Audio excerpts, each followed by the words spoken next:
I just realized nganong mag-content pa man ko og lain nga naa may mga trahedya nga hitabo sa among pamilya bisan pipila na katuig ang milabay.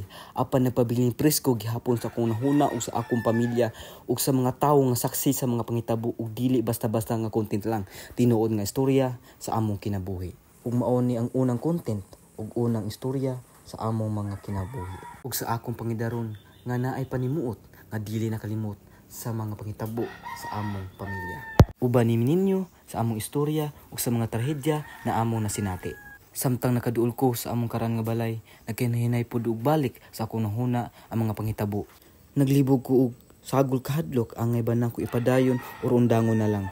Apan nasugda naman ako na lang ni ipadayon, pre na lang tanigad nga dili na mahitabo og balik pa. Mao dinhi ang karaan na mga balay natukod ni tunga-tunga sa 1987 ug 1977 ug kining balaya diri ko nagdako og hangtod nagkaton na og buot ug diri sad balaya na nagko ming 13 ka man nagsuon ug puros G ang sinugdanan sa among mga ngalan ug ika-11 kong anak ug naa pa koy duha ka manghod. Pero paning ana ra ng balaya apan makaingon ko sa akong kaugalingon mao'y pinakamalas na balay kay kapila na igo og trahedya ug daghang katingalang hitabo. So dili na kaayo nako tas-on ang istorya, diretso nako sa una mga panghitabo. Naigo din ni og kilat or liti sa tuig na 2008.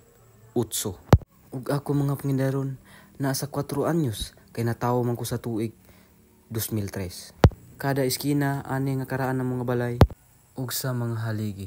Wala gyud ko kalimot sa akong inahan nga nilabay tungod sa kakusog sa liti na igo sa among karaan nga balay ug dala-dala akong manghod nga wala pay tuig ang edad. Naguba among TV, radyo tungod sa kakusog sa liti na igo sa among karaan nga balay. Ang baboy na mga buntis na damay nakuwaan kay tungod duol sa balay gibutang sa akong inahan. Akong inahan layo kang gilabayan. Apan akong manghod wala ginya buhi ug iya gyapong gihalog. Apan akong inahan nakuyapan. Dako kayo migpasalamat kay walay bati na hitabo sa akong inahan ug sa akong manghod. Ug mao na ang ebidensya nga tinuod gyud ang istorya ug mga panghitabo sa among pamilya. Ug mao na kinanan sa kilat ug lahos na sa taas. Ug naapoy hagdan diha na wala katong pag-igo sa liti hangtod karon wala na gyud makiti.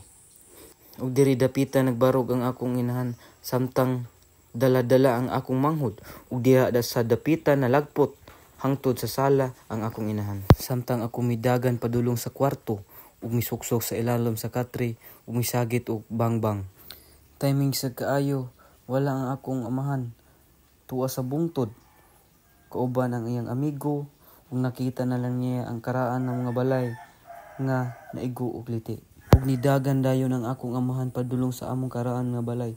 Ug pag-abot niya nakita niya ang akong inahan nga nakuyapan, naghalog sa akong manghod. Ug mga pipila ka minuto, daghan na kay mga tawo niabot sa amuha kay mangita sa ngipon sa liti.